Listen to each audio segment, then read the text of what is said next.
madrugada de 19 de dezembro de 2019, enquanto a Itália ainda dormia, mais de 3.000 agentes das forças de elite da Carabinieri, a polícia militar italiana, mobilizaram-se simultaneamente em diversas regiões do país e no exterior.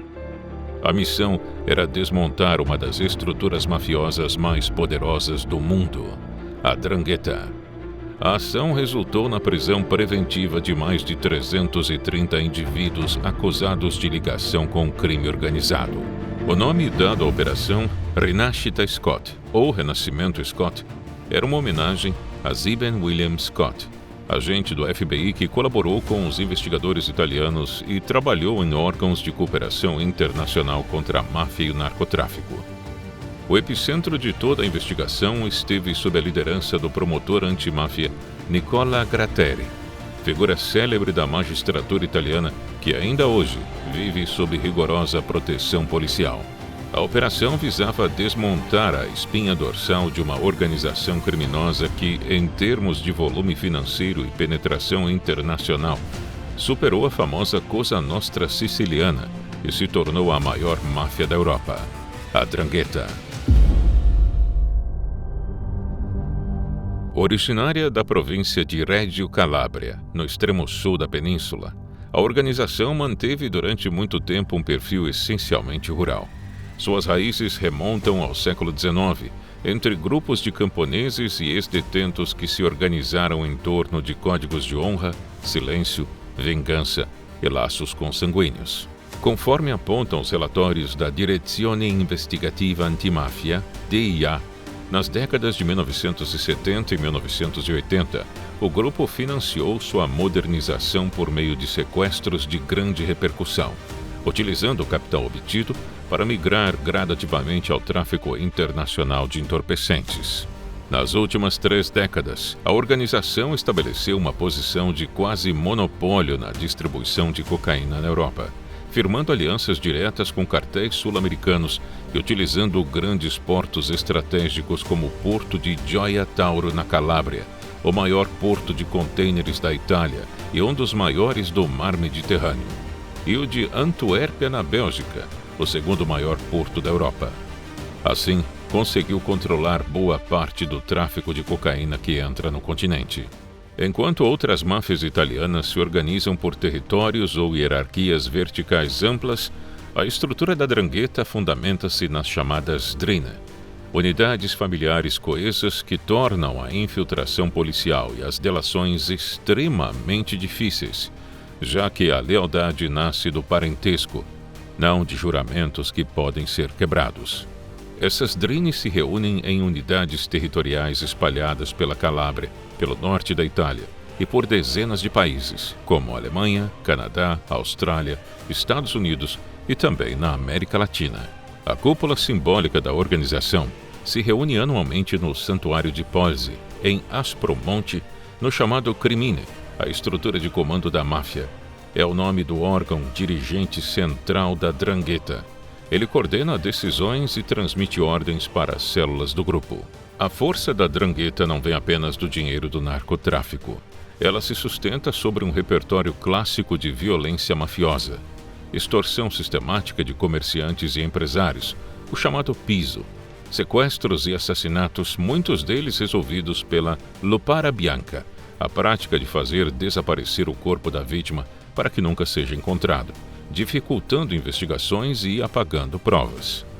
Mas a característica mais perigosa da 'Ndrangheta é a sua capacidade de infiltração silenciosa em instituições públicas, partidos políticos, forças policiais, maçonaria e no empresariado local, criando o que investigadores chamam de zona cinzenta, uma rede de cumplicidade entre mafiosos, políticos e profissionais liberais que empresta à organização uma aparência de legalidade. Nas últimas décadas, a 'Ndrangheta ultrapassou a Cosa Nostra e a Camorra napolitana em poder econômico, tornando-se, segundo diversas investigações, a organização criminosa mais rica da Europa. Foi justamente essa zona cinzenta de relações que motivou a Operação Rinascita Scott. A investigação, conduzida pela Direção Distrital Antimáfia (DDA) de Catanzaro, sob o comando do então procurador Nicola Gratteri, durou cerca de 5 anos e resultou na maior operação contra a 'Ndrangheta já realizada. A Operação Rinascita Scott direcionou seu foco principal não apenas aos braços operacionais do tráfico, mas à complexa rede de cooptação do setor público e privado. As investigações revelaram que a influência do grupo extrapolava o crime comum. A máfia calabresa infiltrou-se em licitações públicas, na gestão de resíduos, no setor hoteleiro e no sistema de saúde local. O objetivo não era apenas prender chefes, mas expor pela primeira vez de forma tão ampla como a máfia havia construído relações com empresários, políticos e até setores maçônicos, trazendo essas questões de volta para o debate público e a agenda política do país. O inquérito completo chegou a envolver mais de 2.500 agentes das forças da ordem, 479 investigados, 438 capítulos de acusação, 913 testemunhas, 58 colaboradores da Justiça e mais de 14 mil páginas de mandado de prisão preventiva. Para dar conta de um processo dessa magnitude, a Itália construiu uma verdadeira sala bunker no Tribunal de Lamezia Terme, contando com uma equipe de defesa formada por 600 advogados. O julgamento em primeira instância começou em janeiro de 2021. O volume de provas acumulado mostra a grandiosidade da operação. A acusação formal envolveu mais de 400 réus, com milhares de horas de interceptações telefônicas e ambientais anexadas aos autos. Elemento determinante para o avanço das investigações foi o depoimento de dezenas de pentiti, equivalente ao delator no Brasil, ex-integrantes que quebraram o código de silêncio e aceitaram colaborar com a justiça em troca de proteção. O desfecho da primeira instância do julgamento ocorreu em novembro de 2023, quando os juízes proferiram condenações que somaram mais de 2.200 anos de prisão, distribuídos entre 322 réus, incluindo o caso de maior repercussão política, o ex-senador Giancarlo Pitelli, advogado e ex-parlamentar do partido Forza Italia, condenado a 11 anos por atuar como elo entre o clã mafioso e a administração pública. Entre os réus levados ao banco dos acusados no megaprocesso figuravam empresários, funcionários públicos, advogados e policiais. A denúncia demonstrou que a 'Ndrangheta havia deixado de ser apenas um fenômeno subversivo regional para tornar-se uma estrutura de poder paralelo, perfeitamente integrada à economia formal. O processo não terminou ali. Em dezembro de 2025, a Corte de Apelação de Catanzaro julgou o recurso.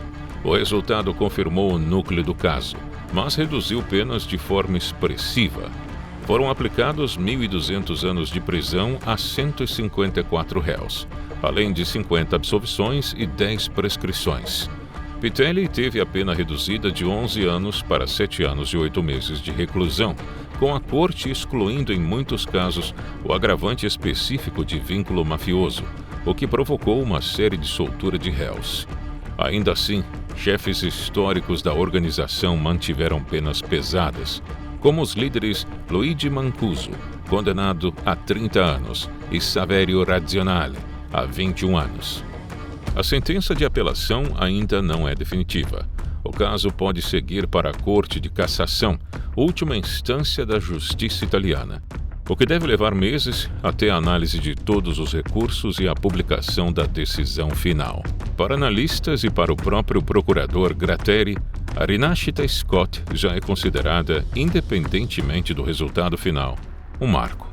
Pela primeira vez em escala tão ampla, a justiça italiana conseguiu documentar judicialmente a rede de cumplicidade entre a 'Ndrangheta, o poder político local e setores institucionais.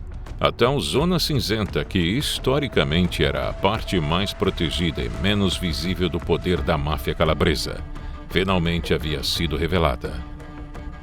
Essa história reflete um problema comum ao nosso país: a crise da criminalidade, que afeta todos os lados do espectro político. Quase 300 mil criminosos que deveriam estar presos vivem livres. A segurança que deveria ser sua está com as pessoas erradas. Só o crime está seguro. Para entender tudo sobre a criminalidade no Brasil, assista gratuitamente Entre Lobos 2026, a maior produção já feita sobre a segurança pública no país. Mais de 50 especialistas vão revelar, pela primeira vez, o retrato falado do crime em uma investigação definitiva. Toque no link da descrição deste vídeo ou escaneie o QR Code que está aparecendo na tela e garanta seu lugar na estreia gratuita. Uma produção da Brasil Paralelo sobre a profunda crise de segurança pública que corrói o nosso país. Dia 30 de julho, estreia Entre Lobos 2026, a investigação definitiva sobre por que o Brasil se tornou um dos países mais perigosos do mundo. O Brasil deixou a porta aberta para o crime e você vai entender como e por quê. Não fique de fora do debate que vai chocar o país. Nós contamos com você e até breve.